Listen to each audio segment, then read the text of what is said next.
I'm Danny Webster. I'm from Line Microsystems, and our talk today is about field programmable digital and RF technologies driving innovative wireless networks.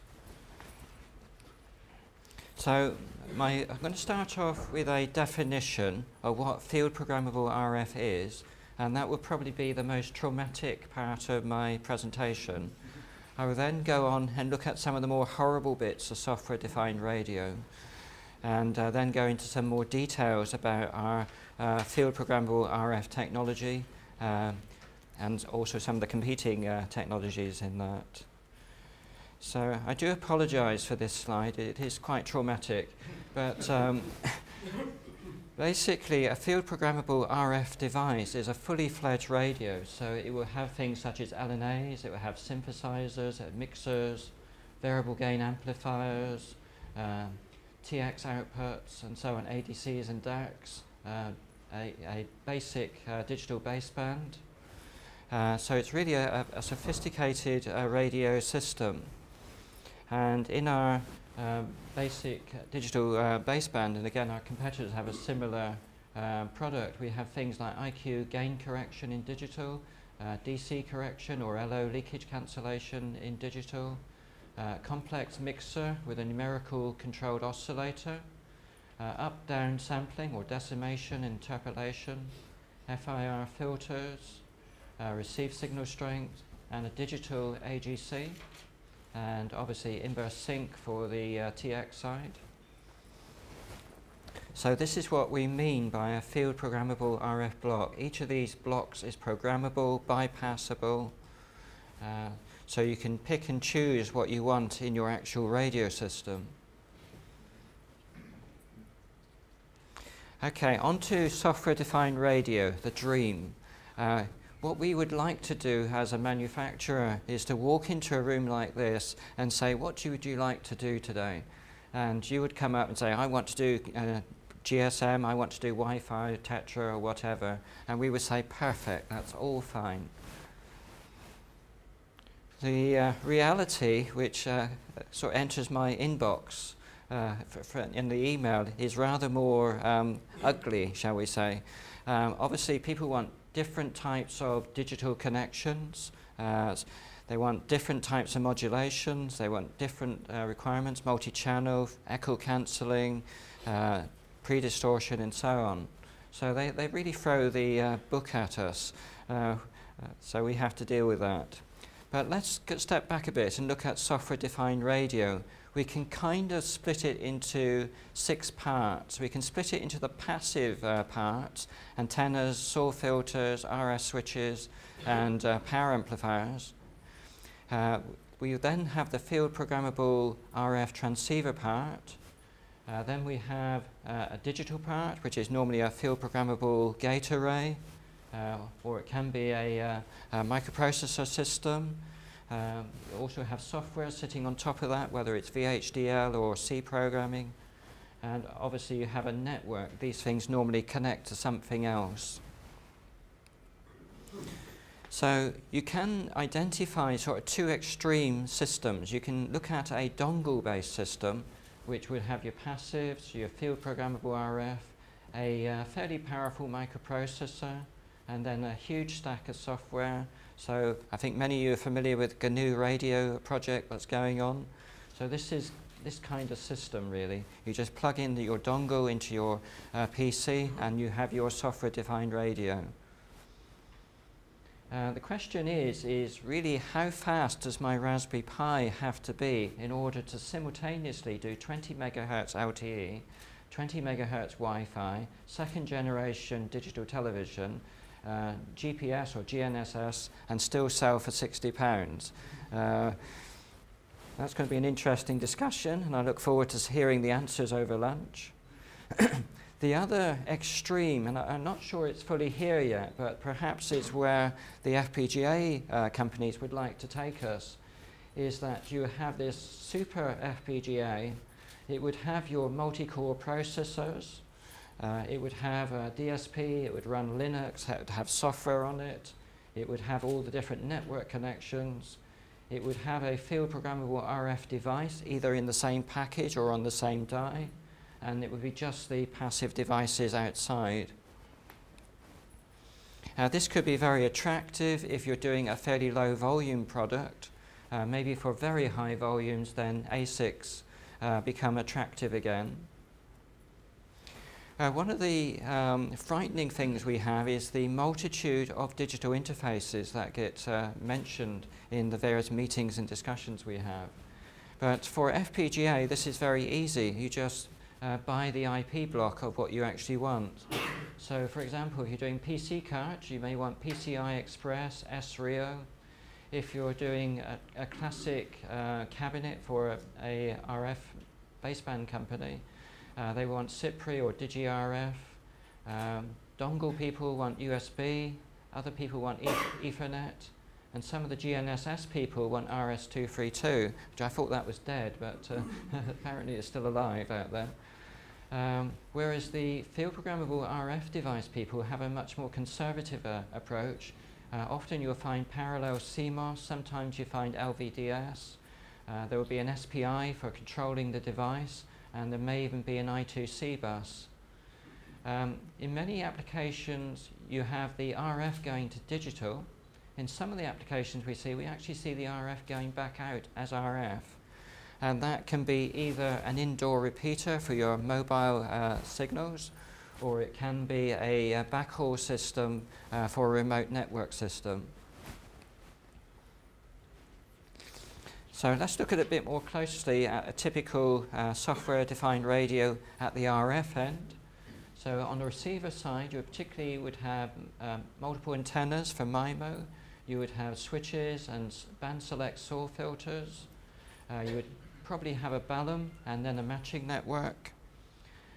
Transmit side would be very similar, except you would have a PA in there somewhere. And for GNS, you probably buy in an active module with antennas, SAW filters, and LNAs all put together, and then just plug it into your field programmable RF. Many of our clients are actually looking for GNSS discipline TXCOs, partly for two reasons. One is for position. You want to know where your cell is. The other is that they actually have very strict timing requirements, particularly in TDD applications. And obviously baseband and network and so on. Okay, let's look at some of the ugly side of software-defined radios. One of the first problems you have is jamming. And usually the worst jammer out there is yourself, because you're transmitting. So if you're doing, for example, WCDMA, FDD system, you may typically have a plus 20 dBm modulated transmitter belting out at full volume its signal, while you're trying to receive a minus 115 dBm below the noise floor spread spectrum signal. So you can't get around this by just upping the gain, because your system is just going to overload. So you really need to design for very high dynamic range in these systems. In some cases it's even worse. GNSS is typically 130 dBm. I think there's some of the blockers in the specs about minus 15 dBm CW. So you really need a bit of headroom in your system to handle these kinds of signals. Another requirement you sometimes come across is frequency hopping. In the old days, you would design a fairly wideband PLL, and these would typically switch in something like 50 microseconds, or maybe a bit faster if you have a wide loop bandwidth. The problem with that is having a wide loop bandwidth, you're then compromising your phase noise performance. So an alternative strategy is to have a fixed frequency PLL and then run it through a numerically controlled oscillator, and you use your SPI interface to change your numerically controlled oscillator frequency. And typically you can hop in frequency in a 1 microsecond time frame or even less. Another favorite that comes through our inbox is digital pre-distortion. Everyone loves digital pre-distortion, but it does generate a few little bottlenecks. So a typical pre-distortion system would consist of a digital radio, so you would have a DAC, a anti-aliasing filter, a mixer, a power amplifier, some sort of coupler, and then an antenna. And then you're also monitoring what you're transmitting, so you have a receive mixer, a receive low-pass filter, and a receive ADC. So if we look at a practical example, 20 megahertz LTE, so your IF band is 10 megahertz, but you also have to generate the adjacent channel and the next to adjacent channel. So you're suddenly looking at 50 megahertz of IF bandwidth. In order to satisfy Nyquist, you have to sample this at least 100 megasamples per second. So you now have a very high speed digital interface to your seemingly harmless software-defined radio. And another emerging requirement is second-generation digital television. There's a number of high-capacity OFDM-based data links out there that are looking for something like 1024 CRAM on their OFDM symbols. The problem with this is that you suddenly need very good phase noise performance in your synthesizers in order to achieve this. So you're looking at something like 1/4 of a degree integrated phase noise in order to achieve this sort of kind of performance. The effect is that phase noise spreads your, what you should have is a nice clean point in the middle of your circle there, which should be your modulation point. But the phase noise spreads that out, and if it's really bad, it produces inter-symbol interference. People are starting to talk about 5G now. One of the requirements is beam steering, which I think Ian was talking about earlier. In the old days, it was very simple. You go out to your shop and buy your MMIC, phase shifters and attenuators. You have 6 bits, and it'd be a band-specific solution. That was great. In software-defined radio, people want you to keep changing frequencies. So you either have to buy a bucket full of MMICs, or you can do it at baseband. If you do it at baseband, there's 2 options. One is to do it using a numerically controlled oscillator. You just change the phase with your SPI, and you can then steer your beam. This gives you greater accuracy in terms of beam forming because you have more bits available. But this only deals with a single subscriber. And what seems to be happening in 5G is they're looking at a multi-subscriber beam steering system. So if you imagine you're now doing your phase shifting and attenuation actually when you generate the OFDM symbol rather than after. So this is quite a different concept. So you can allocate a batch of your subcarriers to one subscriber. You can allocate another batch of your subcarriers to another subscriber and have independently steerable beams to each of your clients. Tremendous challenges associated with that. Particularly, many of these require a coherent phase front for these things to work. And there's a lot of calibration in order to actually make that work. Okay, now returning back to the safety of silicon radio again. A typical field programmable radio would have programmable gain, as you would expect. Rather a lot of it because of the diverse applications. And there's right places to put gain and wrong places to put gain. Basically, when you're doing a software-defined radio, you want to make your mixer as happy as possible and then leave it well alone. So that leads to a requirement where you need a very high gain range in your output power amplifier on your chip before you go to the main power amplifier, which will be on your PCB. So typically, you're looking at something like 50 dB gain control. So you can cleanly ramp your signal up and ramp your signal back down again. Receiver is a little bit more forgiving. Obviously, you don't want too much gain before your mixer, otherwise you overload your mixer. So typically, you see about 30 dB of gain control in the LNAs, and then you would have 30 dB of gain control at the back end to align your signal to your ADC. Phase noise and synthesizers. Basically, there's two flavors really. There's frequency division duplexing, and for that you need two synthesizers. You need one for the RX and one for the TX, and arguably you need a third synthesizer for your baseband. The other situation is the single synthesizer mode for TDD. You really don't want to be switching on and off the TX and RX synthesizers when you're doing TDD. It takes time and it's inconvenient. So what you tend to do is you actually switch off one of the synthesizers and then supply the signal to each part of the chip. Typical phase noise requirements, we're getting about integrated phase noise of about half of a degree at 2.6 gigahertz, 0.2 at 1 gigahertz. Plateau region is about 90 to 100 dBc. Far out phase noise is about 160 dBc. You need that far out phase noise to handle your blockers so you don't lift up the system noise floor. We have programmable low-pass filters in field programmable RF transceivers.